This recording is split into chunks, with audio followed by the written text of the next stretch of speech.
I don't know if I'm getting it. Okay, now, this is my van after I have done diagnosis for the vacuum leak.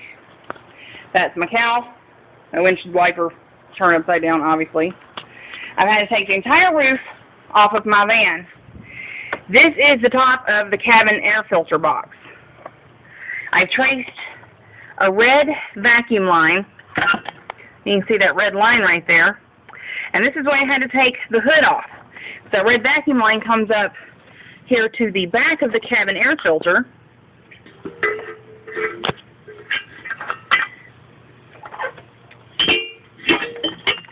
Trying to get some light back there. And if you look right here, that red line comes up to this hose, which is disconnected from the cabin air filter, which I am reconnecting right now.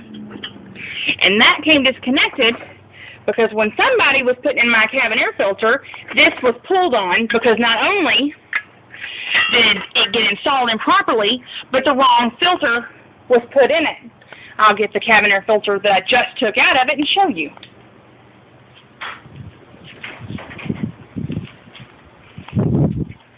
This is the cabin air filter that was just taken out.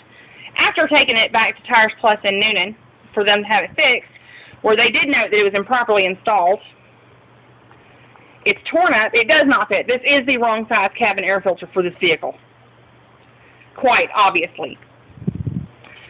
So, for all that, I have had to remove the hood of my van to get to that vacuum line. I have replaced my intake manifold gasket, trying to hunt down vacuum leaks. All for that one little tube from somebody fighting with a cabin air filter, which, by the way, instructions are written on it.